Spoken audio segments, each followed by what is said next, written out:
Hi, I'm Dawn H. Jones, your HR Wise Guide, and today we're exploring a little bit of the world of occupational health.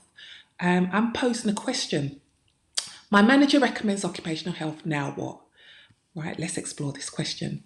Now, the thought of a referral can worry people, and typically that's because they're unsure about what the occupational health process entails, and that worry can wear on them. So, before I get into the occupational health process, let's start by nipping worry in the bud. Okay, in the wise words of Emma Bombeck, worry is like a rocking chair. It gives you something to do, but never gets you anywhere.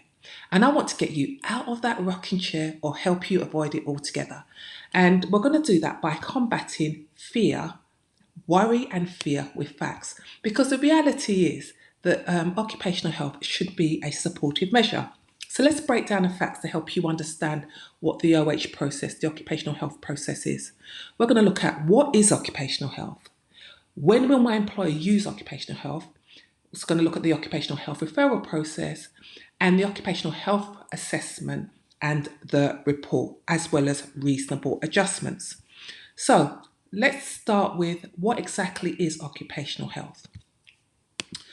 Now, this definition of what occupational health is comes from the Society of Occupational Medicine, and it captures my day-to-day practical experiences of working with occupational health across a range of providers. Right now, it says occupational health maintains the well-being of employees, preventing and removing ill health, and developing solutions to keep staff with health issues at work.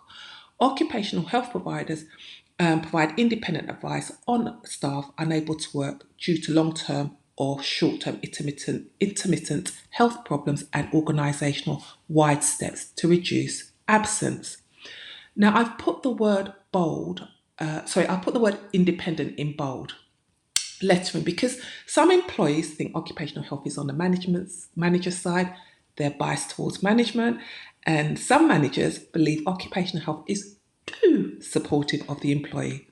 The fact is, occupational health professionals are there to provide independent advice, so please be reassured.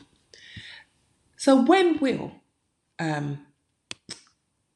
your employer use occupational health? Well, there are a number of reasons why that might be the case, but your employer might use occupational health to manage your sickness absence. If you are struggling with your physical or mental health, if you require reasonable adjustments, if you are disabled or have a long term condition, if you've been off sick for a while, or to reduce the amount of time you need to take off sick. And it also might mean that the referral might be to do with complying with health and safety regulations such as moving and handling. Now, it's important to say at this point, your employer may not have an occupational health department, so they may need to speak directly to your GP, for example. However, your employer must get your consent before they contact your doctor. If they don't have your consent, then they cannot contact your doctor. Okay, let's move on to the referral process. Now, if your employer asks you to attend an assessment, they must again get your consent. You don't have to agree to the assessment, but it may help you get the support you need and help you to return to work. Now, your employer should ask you about your health so that you, at the point of your employer writing the referral, it's helpful for them to get your input. So, get your input with regard to your health condition and up to date input from you about the state of your health and your well-being. And this ensures that it's a partnership approach. The referral process is a partnership approach. It's a partnership approach, but also you know what's going in that referral. So everybody has a clear understanding of the process. Everybody has an understanding of what is going into the referral, and so that you can also ask for a copy of that referral, so you are prepared for when you go in for your assessment. Okay. Once that referral is done, your manager or HR colleague will submit your referral to occupational health, and someone from occupational health will contact you to make an appointment for a face-to-face or telephone assessment, or it could be a virtual one. Now, I'll discuss occupational health assessment in a minute, but before I do, you need to know that you can see the outcome of your occupational health assessment before your employer does. If that helps to give you an added reassurance in terms of giving your consent to being referred to occupational health. Now, the assessment itself, you'll have an appointment with the occupational health advisor, and the advisor is generally a doctor or a nurse, could also be another professional such as a physiotherapist. The advisor will ask you about your health and the treatment you've had or are currently having, and sometimes the advisor will need information from your doctor. Now, if they do, you will need to sign a consent form, and this ensures that your doctor's report is only shared with the occupational health with your explicit permission, maintaining your control over your personal information. And you also have the right to see your doctor's report before it's released to occupational health. Now, I should have said this earlier, but I'll say this now. This is a generalised overview, so make sure that you read your employer's policies and procedures. And if there's anything that I say here that deviates on that, please follow your employer's processes. Now, after the assessment, the occupational health advisor will produce a report for you and your employer. If the report makes recommendations, for instance, your employer must consider these thoroughly.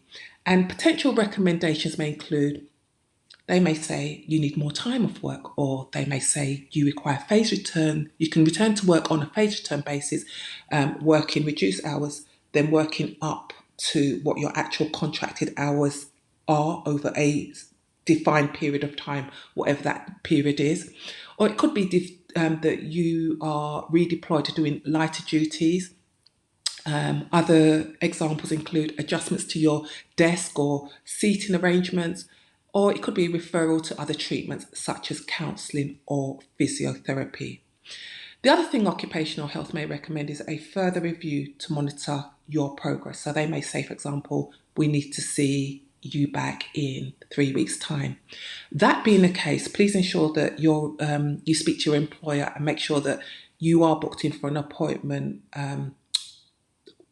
for whatever the review period is, and it does, and that appointment doesn't slip through the cracks, as it were.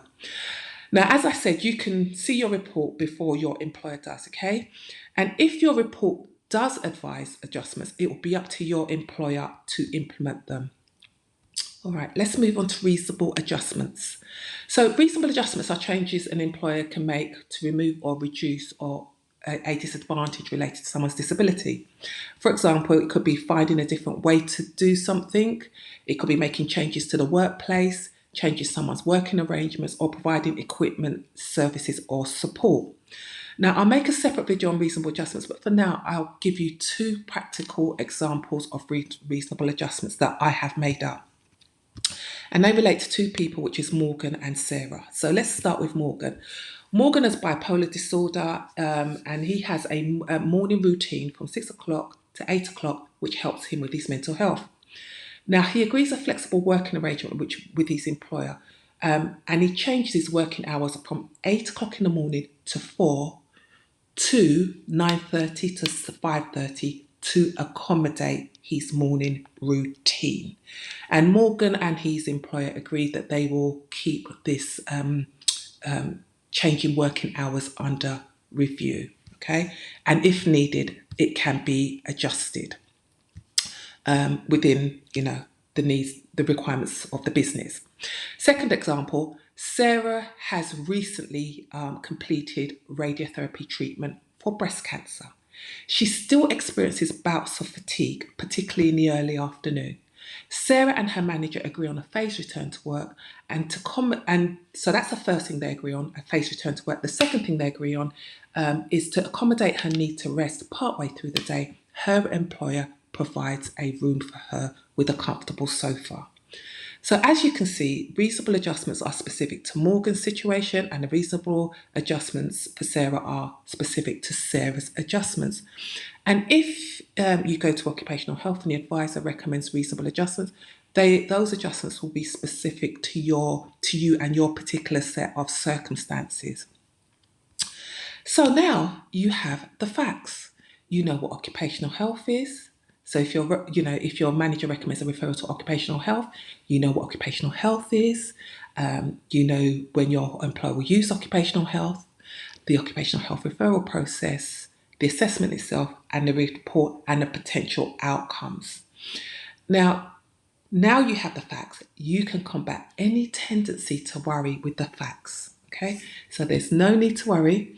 But if you still have questions, you can also speak with your manager or HR colleague or contact your occupational health provider directly. Remember, it's better to seek clarification than to worry. And also remember the fact that an occupational health referral is intended to be a supportive measure. And a quick reminder, please read and follow your employer's policies and processes. If you need help with the sickness processes, any sickness process, I'll include links to my services below. You can also check out the other videos on this channel on sickness absence and occupational health. So thank you for listening. Remember to be HR wise and thrive. Bye bye.